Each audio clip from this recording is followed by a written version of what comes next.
Air conditioning on this 2015 Scion. So this was a collision. Condenser was removed to do work, replaced, and right now I have it under vacuum, and as you can see I have it down to 61 microns, and it's ready to fill.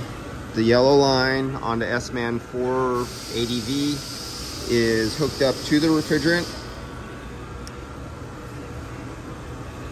Low side off.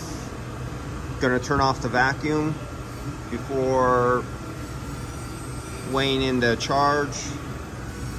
And the charge is 470 grams if it will focus. Come on, Apple, focus right there. And it looks like the Apple doesn't want to focus. There it goes.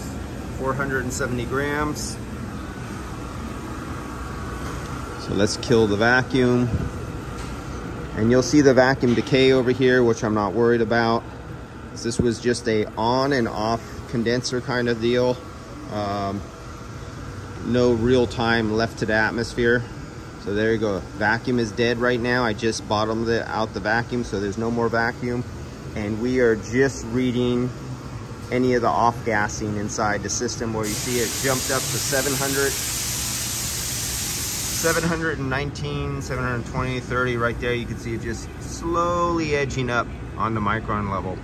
And you see how it, and what it'll do, the rate of increase will be slower and slower until it eventually levels out. And that'll tell you you don't have no more leak, there's no more outgassing at that particular pressure.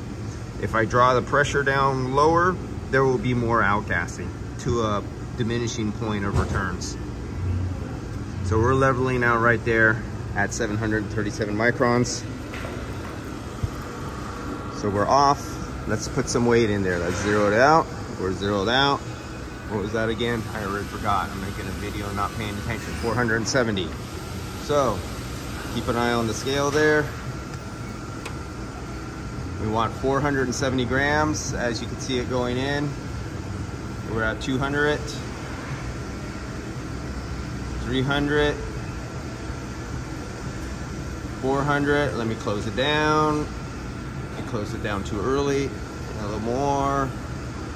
And we're at 460. Stop right there. All right. So now we can start it up. Let's switch over our screen. Let's go take a look at the compressor. Let's go take a look at the pressures. So we'll come back here. We'll go there.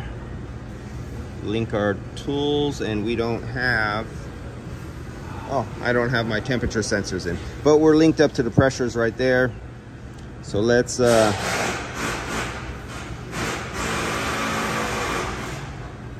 graft our pressures. This is a variable displacement compressor. Yeah, I don't have this one even in. That's right, I was backing that out while I was doing some of my tests. Okay.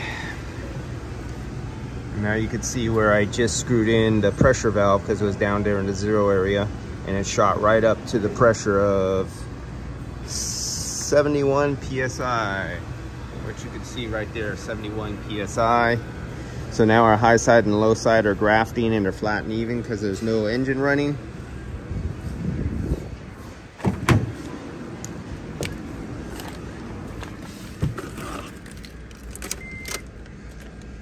Let's see, we're on face.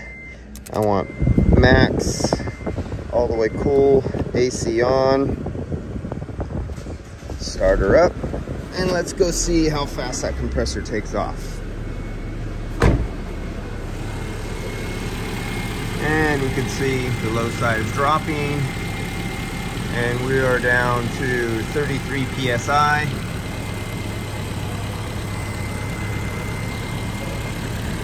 It doesn't want to focus. The high side's still going up. There we go. Now, nope, still not leveling off. Okay, why are we going so high? Hey, we're still going higher. We're over to, hey, there's a problem. There's no fans. Okay, we're going over 300 PSI, 330. All right, let's kill the engine because the body man did not plug in the fans or blown fuse. Coming out cold. Engine running a little rough because of the high pressure. struggling to keep the idle going, because the higher the pressure on the compressor, the more fuel that the fuel system has to feed to overcome the drag of the compressor. As you can see, we got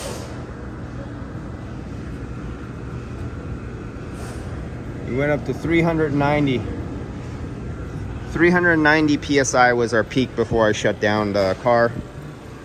So now we're gonna hunt out why this doesn't work. So I'm gonna have to grab a flashlight, and I'll do a quick thing, and I'll let them search. If it's more than just a fuse or a connector, then they get to go search why their fans will come up, because it was just in a body collision and this has been repaired. But I did my part. The refrigerant is full. I know it works, and it's definitely pumping because we have 400 PSI. I've heard guys say, oh man, it's too much pressure, the compressor's bad, replace it. Oh boy. That's not a thought. All right guys, let's jump off to the next one or find this problem.